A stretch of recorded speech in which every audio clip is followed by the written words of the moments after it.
할렐루야. 할렐루야. 감사합니다. 오늘도 기도학교에 오셔서 정말 감사합니다. 저도 기도학교 학생 같아요. 저도 하나님께 말씀을 매번 가르쳐 달라고 하거든요. 아무것도 없어요. 아무것도 없어요. 매번 받아가지고 올라오는 거예요. 정말 큰일 났다. 내일 기도학교 본문 보내줘야 되고, 그다음 본문 보내놓고 나면 이제 토요일 하루 종일 생각하는 거예요. 하나님 큰일 났어요. 저거를 어떻게 입체화를 시키죠? 왜냐하면 여러분 성경 읽어보면 아시죠? 성경이요 밋밋해요. 맨날 아는 말씀 아니에요? 다 들었던 말씀이고 다 아는 것 같아. 제가 예전에 어떤 자매님이 하는, 교회 집사님이었는데 하는 그 말이 딱 제 말이었어요. 나 이제 성경 다 알아. 여기도 알고 저기도 알고 다 알아. 새로운 것도 하나도 없어. 그렇게 말을 하는 거예요. 원래 그래요. 그런데 여기 기도학교 여기 올라오면 그러면 안 되잖아요, 여러분. 탁 도드라지게 뭔가 마음에 확 와닿게 그런. 근데 신기하게요, 성령께서 가르쳐 주시는 것 같아요. 매번 제가 생각하지 못한, 저 사모님은 어디서 저런 말씀이 나오나 혹시 이렇게 생각하는 사람들이 있다면 잘 생각하신 거예요. 본래 없어요. 저도 아무것도 없어요. 큰일 났어요. 하나님 가르쳐 주세요. 그러면 확 조명이 돼요. 새롭게 생각이 나고. 그래서 저도 매번 배워가지고, 제가 기도학교가 없었다면, 제가 이 기도학교 강의를 안 한다면 그렇게 절박하게 하나님께 구할 일이 없고요. 아마 저도 밋밋하게 살고 있을 것 같아요. 하나님의 말씀은 너무너무 신기하고, 그래서 예수님께서 나를 믿는 자는 성경의 이름과 같이 그 배에서 생수의 강물이 흘러나리라. 생수의 강이 흘러나리라. 이제 딱 아시네요. 우리가 박자가 잘 맞아요. 좋습니다. 오늘은 제가 계속 마태복음만 하다가 드디어 요한복음으로 넘어왔는데요. 또 중간에 누가복음 갈 수도 있어요. 좀 자유롭게 하려고요. 오늘은 우리 크리스마스 때 입은 날 암송, 저희 암송이 요한복음 3장이잖아요. 요한복음 3장을 주영이가 집에서 맨날 외우거든요. 저한테 좀 봐주세요 이렇게 얘기를 하는데, 제가 그걸 봐주다가 이런 거 사람들한테 좀 나누면 좋겠다 그런 생각이 들더라고요. 그래서 본문 그거를 잡았는데, 제목 띄워주세요. 성령으로 난 사람. 부제는 엘리야처럼입니다. 그러면 딱 느낌 오시죠? 열왕기상 17장으로 가겠구나. 그런 느낌 딱 오시죠? 17장, 18장. 오늘 요한복음 3장 니고데모 이야기를 통해 가지고, 여기서 하나님께서, 예수님께서 성령으로 난 사람은 다 이러하니라 하는 구절이 있어요. 이러하다는 말이 무슨 말일까 생각하면서 본문을 함께 읽도록 하겠습니다.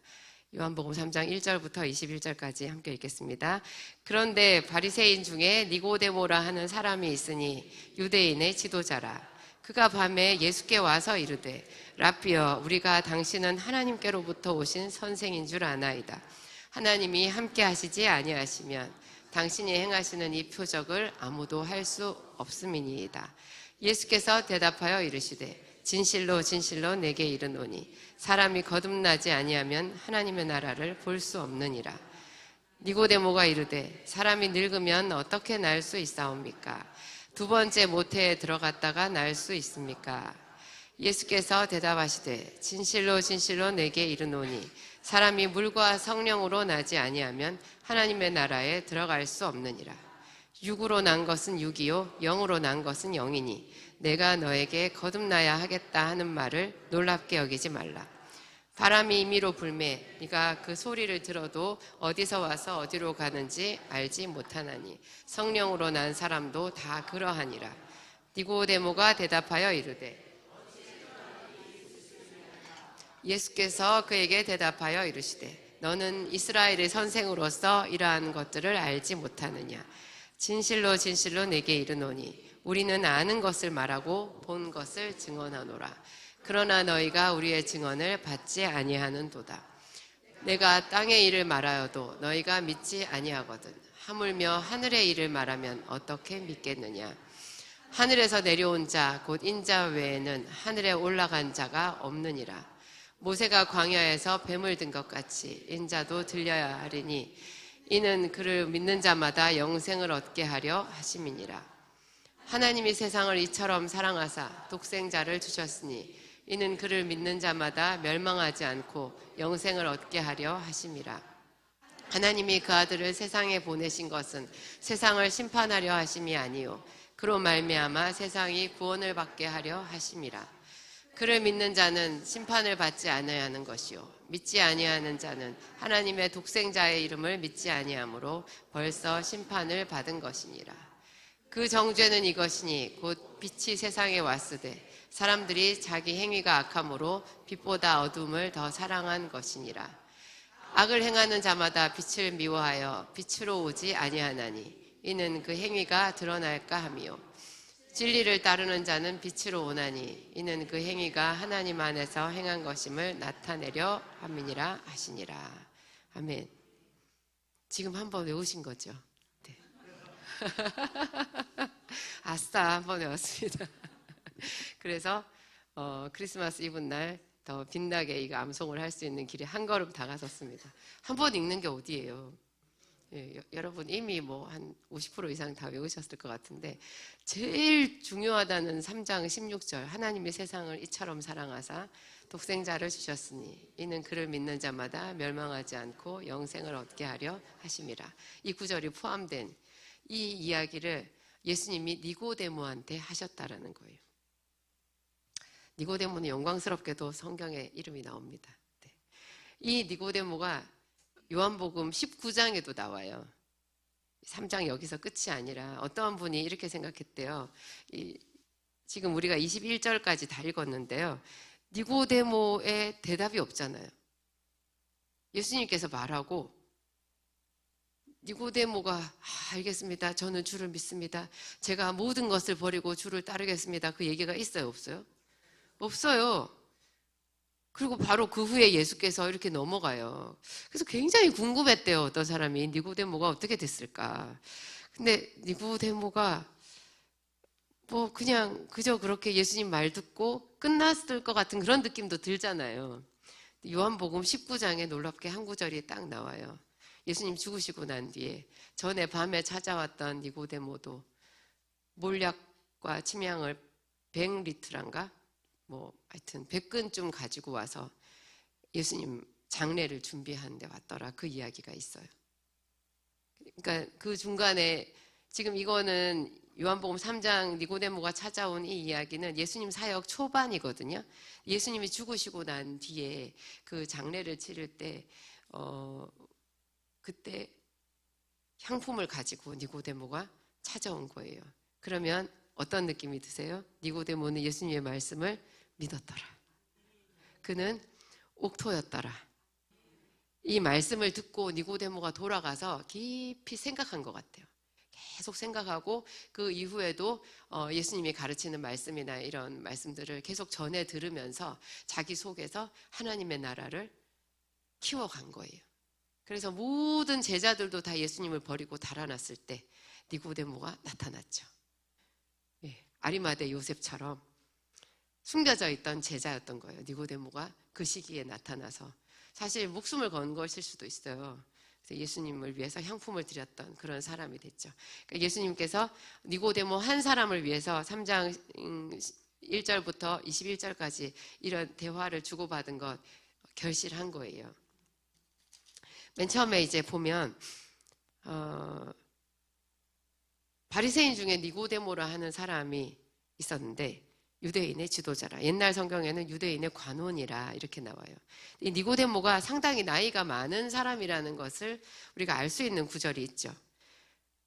사람이 늙으면 어떻게 다시 날 수 있습니까? 남 얘기하는 거 아니에요. 지금 자기 얘기하는 거예요.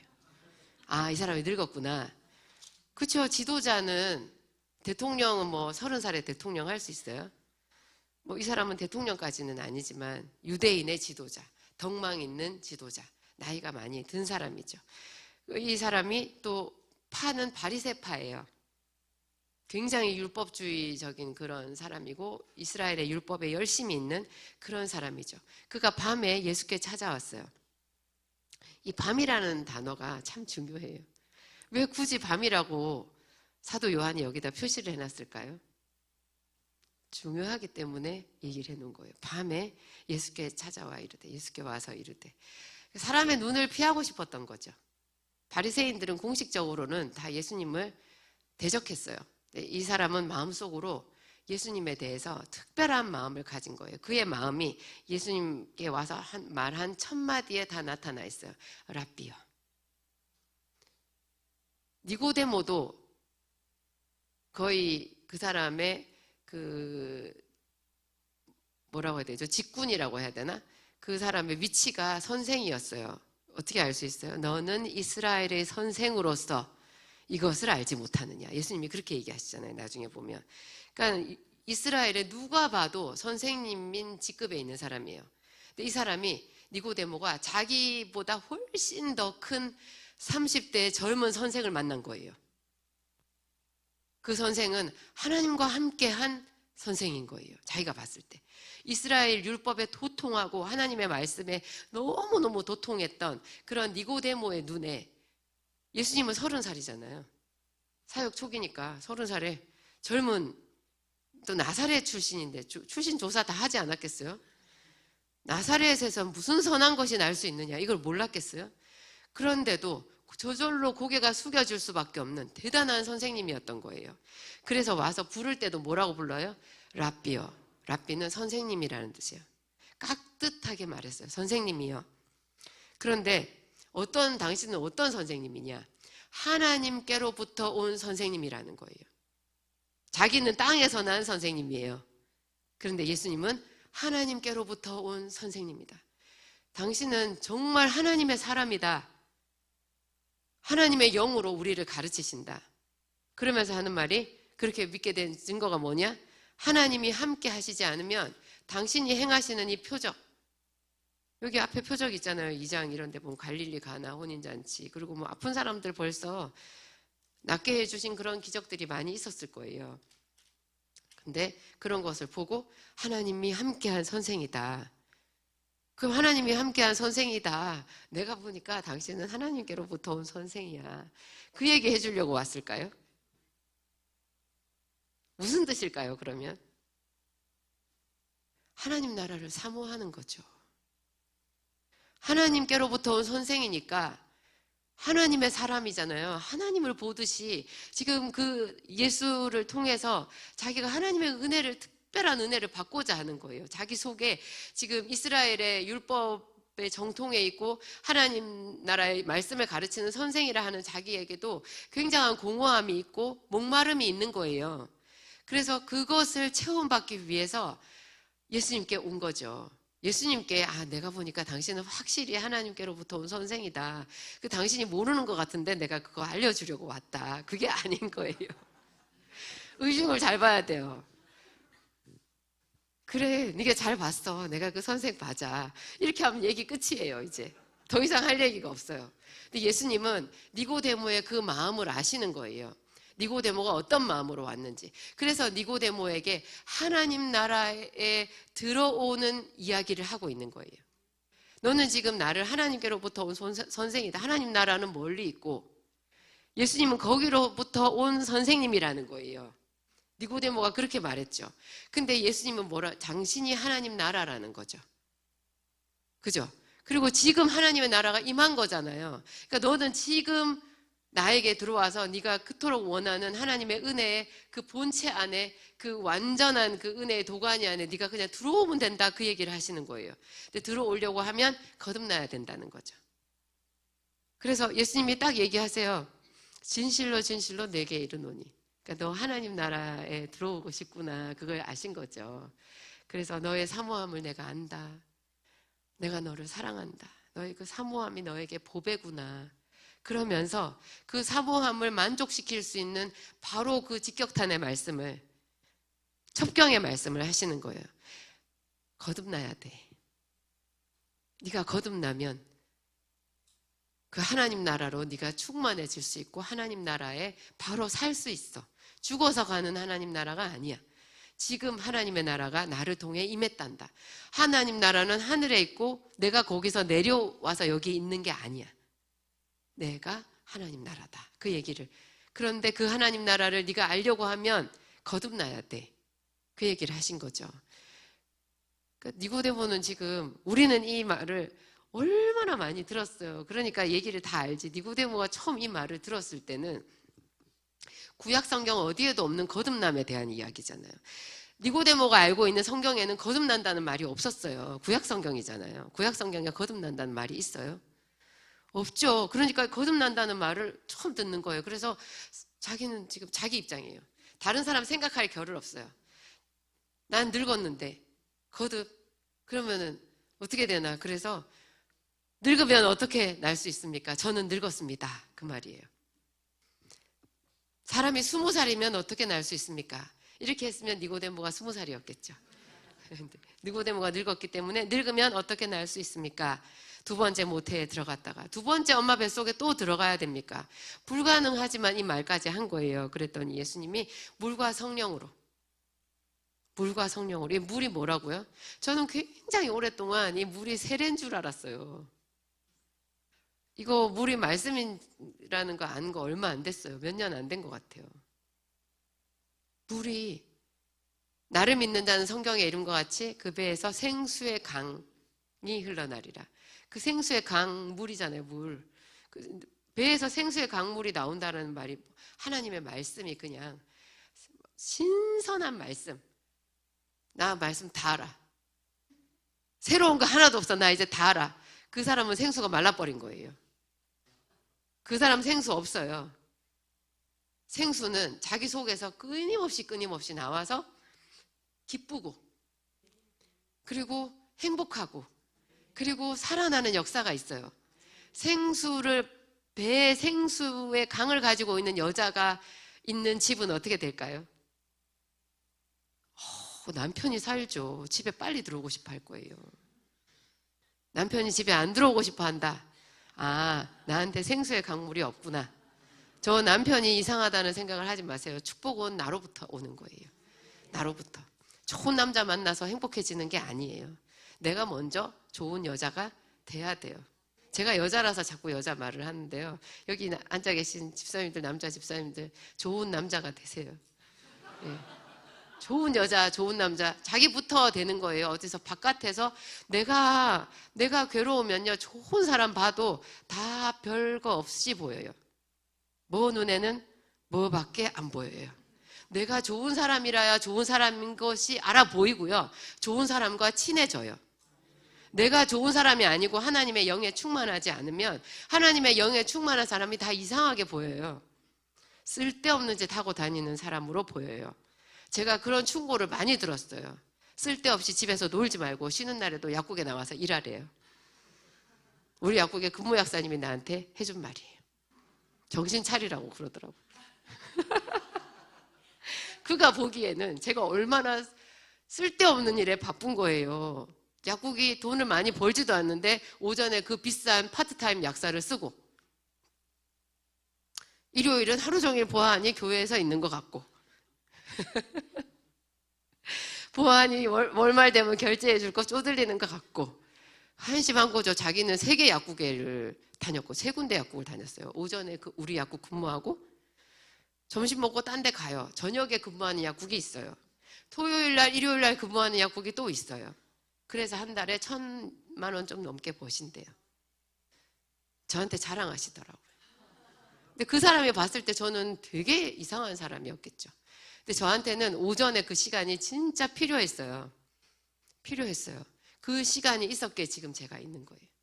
그게 경건의 시간이었고 교회 와가지고 전 항상 오전에 교회 와 있었거든요. 교회에서 기도하고 말씀 보고 목사님이랑 같이 신방 갈 때 있으면 신방 가고 제 삶의 중심축은 하나님이었고요. 저는 주업이 교회 사모였어요. 약국은 아르바이트였어요. 예. 아르바이트도 잘하면요. 여러분 본업 이상이 돼요. 그게 제가 좀 증명이 된 것 같아요. 하나님 나라 일 잘하면요. 알바가 이 정도입니다. 하여튼 그 거듭나라고 하니까 예수님께서 물과 성령으로 엄마 뱃속에 다시 들어가는 게 아니라 하나님의 말씀 그리고 성령으로 다시 태어나야 된다는 거예요. 하나님의 말씀과 성령으로 완전 새 사람이 되어야 된다는 거예요. 그거를 기도하라는 거죠. 그거를 바라라는 거예요. 내가 봤을 때는 너는 거듭나야 해. 내가 너에게 거듭나야 하겠다는 말을 놀랍게 여기지 말라. 이상하게 여기지 말라. 옛날 성경에는요, 기이히 여기지 말라. 기이히 여긴다는 말이 맞아요. 놀랍게보다는 이상한 말인 거죠, 그거는. 무슨 소린가 싶잖아요. 무슨 소린가. 그런데 물과 성령으로, 하나님의 말씀과 성령으로 거듭나면 이 세상에 대한 가치관이 완전히 달라져요. 완전히 달라져요. 예수님께서 여기서 이제 제일 중요한 말씀이 8절인데요. 8절에 이제 오늘 제목 성령으로 난 사람이 있잖아요. 8절만 한번 같이 읽을까요? 바람이 임의로 불매 네가 그 소리를 들어도 어디서 와서 어디로 가는지 알지 못하나니 성령으로 난 사람도 다 그러하니라. 성령으로 난 사람이 어떻다는 거예요? 그러하다는 게 무슨 말이에요? 바람이 임의로 분다는 말은 무슨 말일까요? 바람이 이쪽으로 불었다가 갑자기 저쪽으로 불었다가 바람처럼이라고 하면 뭐라고 해야 돼요? 빠르다는 뜻도 되는데 종적을 알 수 없다라는 뜻도 바람처럼이라고 얘기하죠. 언제 왔는지 언제 갔는지 바람처럼 사라졌네. 종적을 모른다는 얘기예요. 시작도 끝도 방향도 예측 불가능하다라는 것이 바람이거든요. 임의로 지 멋대로 불매. 우리가 봤을 때 지 멋대로. 그러니까 우리가 예측할 수 없이 분다라는 거예요. 우리가 바람 소리를 듣죠. 그래서 예수님이 바람 소리를 얘기를 하셨어요. 네가 바람 소리를 듣기는 듣잖아. 그런데 그 바람이 어디서 와서 어디로 가는지 알아? 모르는 거예요. 그런 것처럼 성령으로 난 사람을 세상 사람들이 봤을 때는 그렇다는 거예요. 성령으로 난 사람이 굉장히 독특하다는 거예요. 쟤는 도대체 뭘 생각하고 사는 거야? 우리 그 근무 약사님이 나를 봤을 때 되게 이상한 여자인 거예요. 집에서 아프다고 하면 집에서 쉬든지 그러면 나와서 일을 해서 돈을 더 많이 벌든지 놀지 말고 그렇게 얘기하셨어요. 놀지 말고 저는 하루도 논 적이 없는데 그 사람이 봤을 때는 제가 노는 사람인 거예요. 성경을 보는 것도 쓸데없는 일이고 기도를 하는 것도 망고 쓸데없는 일이고 일요일은 뭐 하루 종일 아침부터 저녁까지 교회에 있냐고 그렇게 하는 거죠. 그게 세상 사람들이 봤을 때는 그렇게 사는 사람이 바람 같다라는 거예요. 이해가 안 된다라는 거죠. 그렇지만 성령으로 나야 된다는 거예요. 그게 진짜로 제대로 사는 거고 행복하게 사는 거고 하나님 나라의 사람으로 산다라는 거죠. 그리고 이 성령으로 난 사람이요 강력해요. 힘이 세요. 근데 겉으로 보면은 되게 약해 보여요. 아무것도 없어 보여요. 그래서 제가 선부동 그 약국에서 제가 자유센터로 옮겨가지고 자유센터 그 조그만 약국 하다가 제가 유튜브 하고 책 내고 뭐 이렇게 하면서 이제 생계산도 나오고 이렇게 됐잖아요. 근데 그 전에 선부동에서 한 10몇 년을 약국할 때 그 마지막 판에 제가 거기서 거의 쫓겨나왔거든요. 거기 3층에 병원이 완전히 새로 세팅이 되고 제가 있었을 때는 소아과 하나만 제대로 있었고 옆에 처방전 조금 나오는 입원실 좀 있는 병원이 하나 있었는데 뭐 그냥 산부인과 하나 있고 그냥 저 혼자 약사 혼자서 그냥 살살 이렇게 해서 뭐 버는 정도 그냥 그 정도였어요. 특별히 막 그쪽 선부동 그 중심상가 라인에요. 약국들이 많이 있었는데 그 약국들 중에 제가 거기서는 제일 작았어요. 그런데 막판에 제가 거의 쫓겨나왔잖아요. 근데 그 3층에 병원을 세팅하는 그 브로커가 있었거든요. 그 주인이 따로 있고 브로커가 거기다 병원을 다 세팅시켜서 지가 중간 마진을 엄청 챙겼어요. 거기다가 또 한복판에다가 구획을 새로 해가지고 건축 허가도 새로 받아가지고 상가 구획을 딱 해서 완전히 최중앙 독점 자리에다가 약국을 새로 넣었어요. 그러니까 그 엘리베이터 밑에 1층에 있던 저는 이제 완전 새가 된 거죠. 아무도 안 오는 새가 돼서 그 바람에 제가 이렇게 유명한 약사가 되게 됐어요. 쫓겨나가지고. 근데 그때 거기서 제가 한 2달 정도, 2달, 석 달을 버텼거든요. 그 1층에서 눈물을 흘리면서 버티는데 맨날 그때 들었던 찬송이 약할 때 강함 되시네였어요. 왜 그 유튜브 알고리즘에 찬양을 듣는데 약할 때 강함 되시네 그 찬송이 그렇게 계속 나오는지. 근데 약할 때 강함 되시네를 들으면서 제가 온장고 뒤에 숨어가지고 계속 울었거든요. 울면서 제가 그랬어요. 하나님, 약할 때는 그냥 약해요. 하나도 안 강해. 하나님 왜 한 말씀도 안 하시고, 지금 일성빌딩 이 안에 얼마나 상가에 사람이 많은데 전부 다 나를 불쌍한 눈으로 봐요. 제가 얼마나 창피한지 모르겠어요. 저 약사 이제 망했네. 다 그런 눈으로 보고, 그 소아과에 오는 엄마들도 그 3층의 소아과에서 그 앞에 있는 약국에서 약을 짓고 꼭 내려와요. 그래가지고 괜히 우리 약국에 자기 3층에 그 약 봉투 있잖아요. 그걸 두고 약국 한 바퀴 돌고 여기는 아무도 없네. 그러고 가는 여자들이 하루에 한 5-5명이 있었어요. 하나님이 보낸 사람들이었어요. 너 빨리 여기서 나가라. 내가 생계산이랑 다 예비해놨어. 진짜 신기해요. 성령으로 난 사람은요.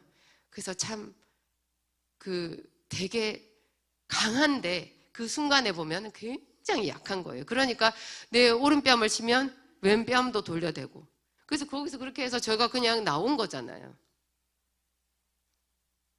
그 예수님이 말씀하신 산상수훈의 그 애통하는 자, 마음이 청결한 자, 심령이 가난한 자, 그의 공통점이 뭘까요? 약한 자예요. 거기 어디 센 자가 있어요? 온유한 자. 온유한 자가 세요? 근데 온유한 자가 땅을 차지한대요. 우리가 봤을 때는 세야 될 것 같지 않아요? 세고 좀 가끔은 술수도 좀 쓰고 그래야 될 것 같죠. 그런데 이 세상을 빈틈없이 완벽하게 다스리는 하나님은요, 그런 자는 다 망한다 그랬어요. 잠깐 잡초 같은 인생이래요. 풀 같은 인생. 금방 베어져서 싹 말라버린다는 거예요. 하나님은 약한 자를 들어서 강한 자를 부끄럽게 하신다는 거죠. 근데 그 약한 자가 절대 약하지 않거든요. 그 약한 자, 그 사람이 살아가는 방향이 세상 사람들이 봤을 때는 바람 같다라는 거예요. 물과 성령으로 거듭났기 때문에 하나님의 방법대로 세상을 살기 때문에 세상에서는 보면 좀 이상한 사람인 거죠. 그 이상한 사람들의 목록이 성경에 수도 없이 나와요. 여러분, 다니엘 되게 이상한 사람이잖아요. 그리고 무엇보다 오늘 제가 본문 말씀으로 잡은 엘리야. 바람하면 엘리야 아니겠어요? 왜 바람하면 엘리야예요? 엘리야가 바람을 타고 승천했거든요. 바람을 타고 갔어요. 그리고 이 사람이 성경에 바람같이 나타나요. 열왕기상 17장에 처음 나타나는데요. 그 사람이 디셉 사람이라는 말만 나오죠. 하나님께 쓰임받기 전에 어디서 뭘 했는지, 부인이 있는지 자식이 있는지 무슨 집한지 이런 얘기가 하나도 없어요. 그냥 왕상 17장 1절에 디셉 사람 엘리야 하고는 갑자기 나타나요. 그 17장 한 장에만 굉장히 많은 이야기가 있고 18장에는 드디어 능력 대결이 나오죠. 그 엘리야는 바람 같은 사람인데 굉장히 강한 사람이죠. 약해 보이지만 강한 사람이죠. 그 사람을 통해서 우리가 예수님이 말씀하시는 너희도 그런 바람처럼 세상 사람들이 봤을 때 우리랑 너무 차원이 다르네. 이 바람 같다는 얘기는 차원이 다르다라는 뜻이에요. 차원이 다른 사람이라는 그런 느낌을 줘야 되지 않겠어요? 그 어떤 차원인지 하는 예가 성경에 수도 없이 나오는데 아브라함, 이삭, 야곱, 요셉 이런 사람들이 그 당대에 다 살아가는 방식을 보면요. 잘 들여다보면 전부 차원이 다르게 사는데 다 예수님의 산상수훈에 나온 말처럼 살아요. 그거의 응용편들이에요. 그 사람들의 삶의 이야기를 예수님이 구약성경에 다 해놓고요. 신약성경에 와서 그거를 집대성한 이야기가 산상수훈인 거예요. 심령이 가난한 자는 복이 있나니. 야곱도 심령이 가난한 자였고 하나님만 바라본 사람이었거든요. 아무것도 없이 그 완전 사기꾼 외삼촌 라반의 집에 가서 외삼촌과 싸우지도 않잖아요. 그거 싸워서 마땅한 거 아니에요. 멱살 한번 잡아야 되는 거 아니에요? 한번 업어치기 해야지. 뭐 이런 사기꾼이 다 있어. 장인이면 다야? 이렇게 해야 될 것 같아요. 근데 전혀 그러지 않고 하나님의 방법으로 멋지게 이겼어요. 산상수훈의 응용편이에요. 엘리야의 이야기를 이렇게 하다가는 지금 2시간을 해도 다 못할 것 같아서. 재밌죠, 여러분? 네.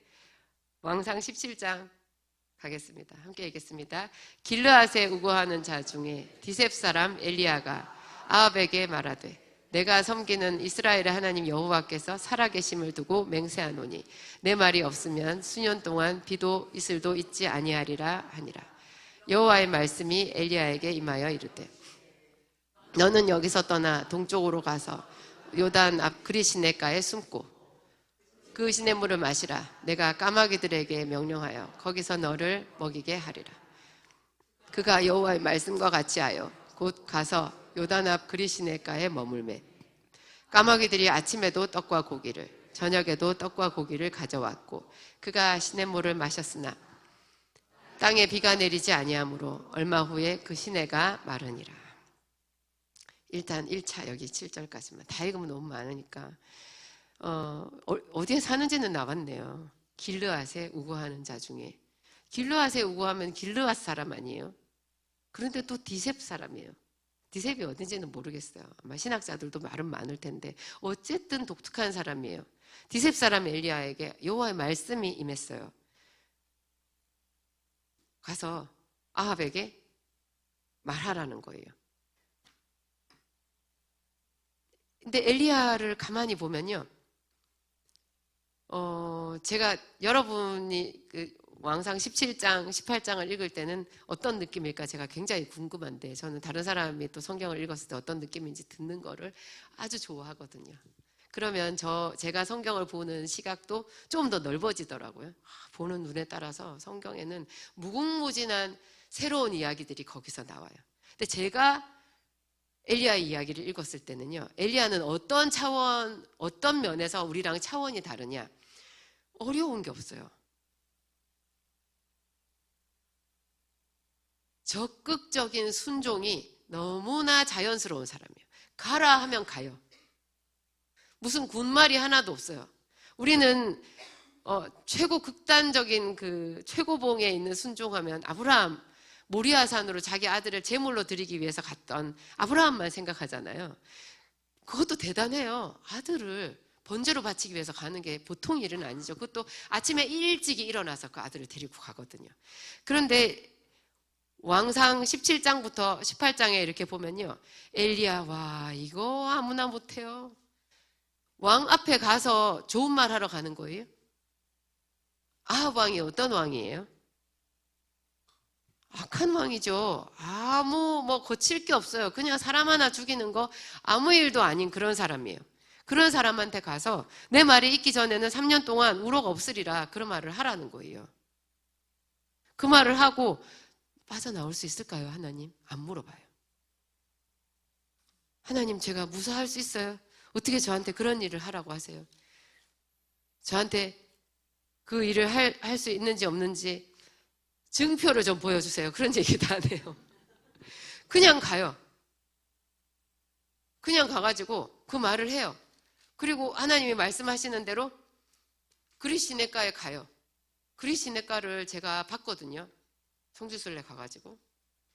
그리시네가가 어떻게 생겼냐면요. 본래 여러분 이스라엘은 이렇게 산과 물이 좋은 데가 아니잖아요. 이스라엘 저 북쪽에 헐몬산 거기는 뭐 굉장해요. 막 폭포, 우리나라 폭포 저리 가라로. 거기는 물이 진짜 풍부한 곳이고 그 물소리 때문에 옆 사람하고 대화가 안 될 정도로 헐몬산은 이렇게 숲이 우거지고 물이 많고 굉장히 기름진 땅이에요. 거기에 그 뭐죠? 우리나라 도토리 상수리 있잖아요. 상수리가 우리나라 공주밤 크기예요. 그런 상수리가요 바닥에 완전히 자갈처럼 깔렸어요. 다 이렇게 밟아요. 빈틈없이 상수리예요. 아무도 안 주워간대요, 그거. 아무도 안 주워간대요. 그거를 양들이 먹는데요. 그래서 양이 토실토실 살이 찐대요. 그 헐몬산이 그런 데인데요. 헐몬산 밑에 나머지는 시내가요, 쫄쫄쫄쫄쫄쫄이에요. 그것도 가끔 흘러요. 퍼뜩 지나갔거든요. 우리 버스 타고 지나갔는데 그 가이드가 그랬어요. 금방 지나간 거 거기가 그리시네가래요. 시내가 있었어요? 그랬어요. 그런데 하나님이 가라 그랬어요. 거기 있으라고.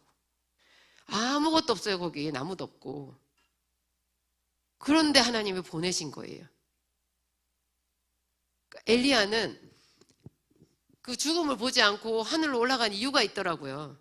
그의 일생이 왕상 17장, 18장 요거 내내 있잖아요. 그리고 왕하까지 넘어가잖아요. 넘어갈 때까지 그의 일생이 죽음으로 점철돼 있어요. 그냥 그가 하는 모든 순종이 다 그의 죽음이에요. 근데 너무나 자연스러워서 우리는 그냥 즐겁게 읽고 넘어가죠. 순종하는 사람이 있으면 옆에 사람이 즐거워요. 군말을 안 하니까. 그러니까 하나님이 그냥 너무나 자연스럽게 일해주시는 거예요.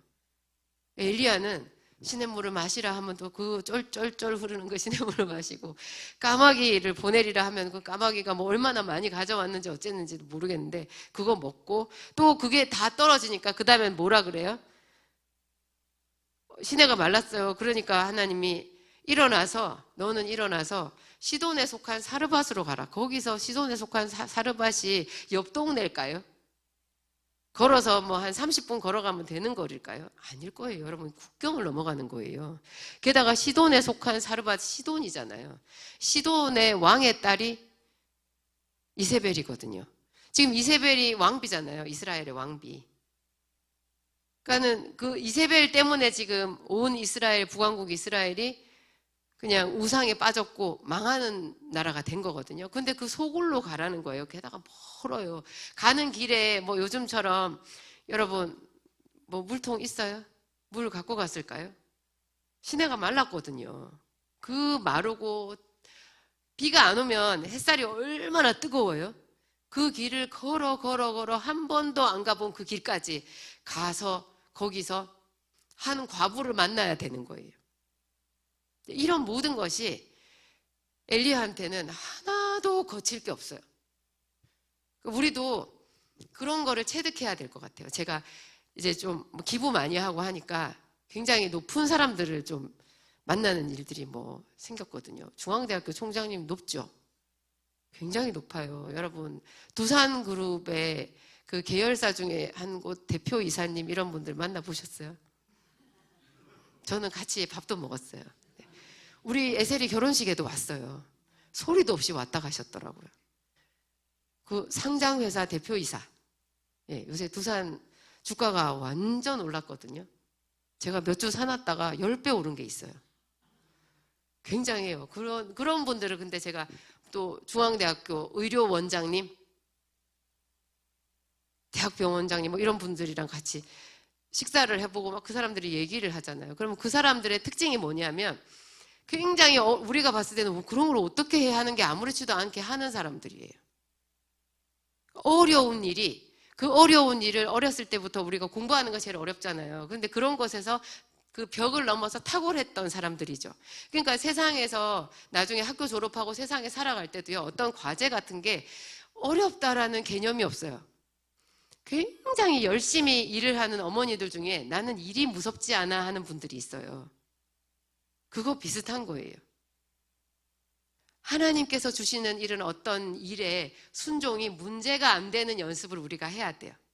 그게 성령의 바람처럼 사는 사람의 길이에요. 예수님 그 산상수훈 말, 이렇게 어떻게 살아? 그렇잖아요. 어떻게 겉옷을 달라 하며 속옷까지 주며, 주라니까 주며, 가라니까 가며, 억지로 우리를 가게 하면 심리를 동행하여 주고. 베푸는 거거든요. 베풀고 주고 하는 것에 대해서. 그러면 다 줘버리고 나는 없는데요. 그럴 때 어떻게 하라고요? 하나님께 구하라. 그래서 엘리야가 시돈 땅에 속한 그 사르밧에 가서 과부를 만나잖아요. 그 과부, 좀 돈 많은 과부도 있더만. 성경에 돈 많은 과부도 있지 않았어요? 그 엘리사 시대 때, 그죠? 그 엘리사에게 방도 해준 그 과부 있었잖아요. 그 무슨 과부죠?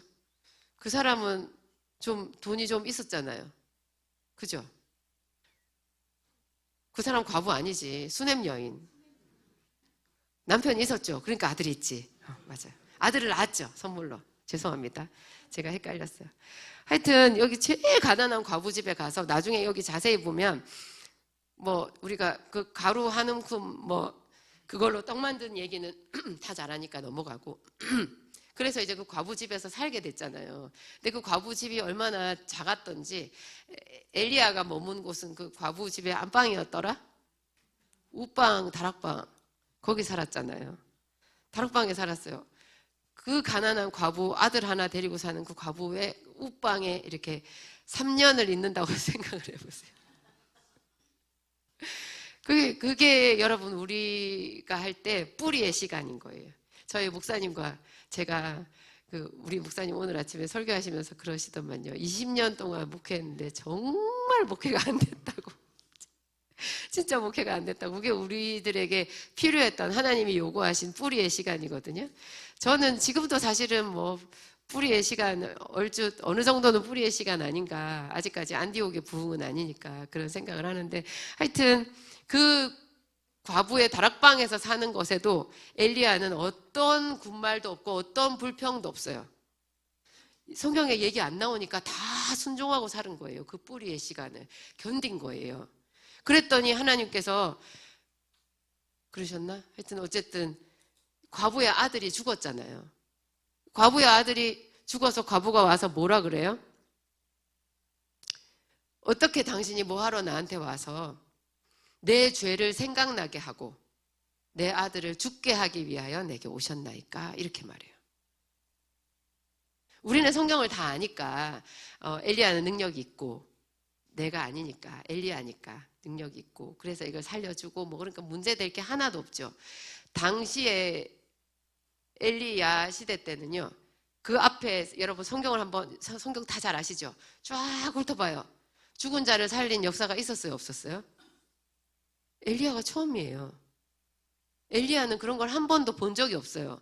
그랬는데 자기가 우고하는 집에 그 과부의 아들이 죽었다고 그 과부가 자기를 원망하면서 얼마나 구슬프게 울면서 그 아들을 자기 앞에 내놓은 거예요. 그랬을 때 엘리야가 무슨 마음이 들었겠어요? 이게 성령의 사람의 탁월한 점이에요. 여러분이 어떤 사람에게 청구서를 받았다라는 것으로 생각하시면 돼요. 내가 줄 수 없고 내가 꾸지도 않은 청구서를 받은 거예요. 사실 엘리야 때문에 죽었다라고 할 수 있어요? 엘리야가 와서 그 거룩함 때문에 아들이 죽었다? 뭐 그렇게 얘기할 수도 있겠지만 어쨌든 엘리야는 그냥 자긴 거기 살았는데 과부의 아들이 죽었잖아요. 그러면은 거기서 얼마나 참 기똥차고 원망스럽고 막 거기서 우리는 못 헤어나올 것 같아요. 그 아들이 다시 살아날 것이라는 상상도 하기 어렵고 우리는 사도행전에 베드로가 다비다라고 하는 여자를 살린 이야기도 알고 나사로의 부활 사건도 알고 엘리야가 이 과부의 아들을 살린 이야기도 알지만 여러분 만약에 이런 상황 여러분 앞에 죽은 아들을 딱 내놓고 어찌할 거냐 이렇게 얘기하면은 뭐 할 수 있어요? 못 하잖아요. 그러니까는 이거는 무슨 뜻이냐면 내가 꾸지 않은 것도 값게 생긴 거를 얘기하는 거예요. 그런 청구서를 받은 거예요. 그러면 엘리야는 굉장히 힘들고 서럽고 거기서 그냥 울다가 얘기가 끝나야 맞는데 엘리야는 그 여자에게 한마디도 하지 않고 그 여자의 아들을 받아서 자기가 기거하는 옥방에 올라가서 자기가 눕는 그 침상에 죽은 아이를 눕히고 하나님께 기도하는 거예요. 이 얼마나 기이한 일이에요. 성령으로 난 사람이에요. 성령으로 난 사람은 자기가 할 수 없는 것을 하나님께 올려드리는 믿음이 있어요. 이 죽은 아이를 이렇게 하는 것에 대해서 여러분이 좀 실감이 안 나면 우리가 훨씬 더 실감나는 이야기 그 버전으로 하나님이 또 성경에 탁 베풀어 놓으셨잖아요. 한나 이야기. 한나가 애를 못 낳는 사람 많죠. 요즘에도 애를 못 낳아요. 근데 애를 잘 낳는 분인나가 맨날 자기를 멸시하고 남편 사랑받는다고 더 못 살게 굴어요. 거기서 여러분 헤어나올 수 있어요? 헤어나올 수 있어요? 한나는 그 여자랑 싸우지 않았어요. 일단. 그리고 남편한테 그것을 하소연하지 않았어요. 이 여자가 만약에 성령으로 난 사람이 아니었다면 그 집은 지옥이 되는 거예요. 한나는 지도 서럽죠. 다른 사람한테 승질 내지요. 남편 들들 볶지요. 그 가정은 성경에 안 나올 뿐만 아니라 그냥 비참하게 끝나는 게 되는 거죠. 그런데 이 여자가 하나님께 그 문제를 올렸잖아요. 다른 사람한테 말하지 않았어요. 믿었어요. 그리고 단지 하나님 믿습니다 이렇게 하지 않고 모든 사람들이 자기들 식구들이 다 성막에 가서, 실로에 있는 성막에 가서 제사를 지내고, 제사는 즐거운 잔치거든요.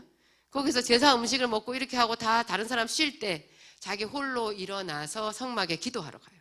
진짜로 하나님과 1대1로 그 문제를 가지고 하나님 앞에 가서 자기의 문제를 해결해 주실 하나님을 부르짖은 거예요.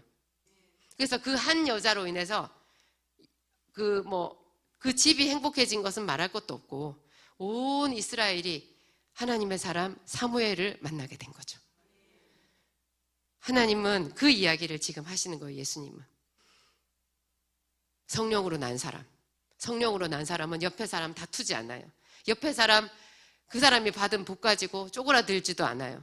시기하지도 않아요. 게으르지도 않아요. 그 사람은 하나님을 바라보고 자기가 주는 자가 되는 거예요. 자기에게 있는 것은 겉옷을 달라 하면 속옷까지 내줘요. 늘 베풀어요. 자기가 없는 건 하나님께 달라고 한다는 거죠. 그리고 자기 손으로 하는 일에 대해서 최선을 다해서 일하는 거죠. 야곱이 얼마나 많은 양의 새끼를 받았느냐. 그렇죠. 우리가 그 얘기했죠. 야곱이 그냥 앉아서 자동적으로 부자가 된 거 아니라고. 그 엄청난 일의 수렁에서 자기 손으로 그 양의 새끼 받고 그 많은 그 하인들 다 통솔하고 한 그 일을 전부 다 했을 거라고. 몸을 아끼는 사람은 하나님의 사람이 될 수가 없어요. 자기 목소리를 아껴서 기도를 주춤거리는 사람은 하나님의 사람이 될 수가 없어요. 온전하게 하나님 앞에 드리는 예배자가 돼야 되고요.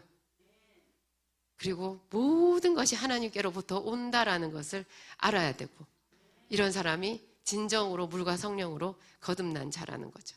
우리 여기 지금 기도하려고 마음 굳세게 드시고 열정 만땅으로 채워서 오늘 오셨죠. 그러면은 이따가 또 힘껏 하나님 앞에 함께 기도해 보도록 하겠습니다. 제가 기도하고 마치겠습니다.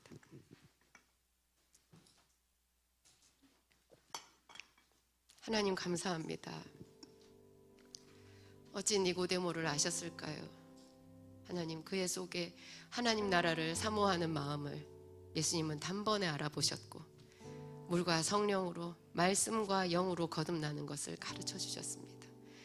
우리가 다시 되짚어 보니 구약 성경 또 요한복음까지 그 모든 성경의 수많은 사람들이 물과 성령으로 거듭나서 하나님 나라를 바라보며 하나님께부터 받아서 다른 사람들에게 나누어 준 기적 같은 이야기들이 펼쳐져 있다는 것을 알게 되었습니다. 하나님 감사합니다.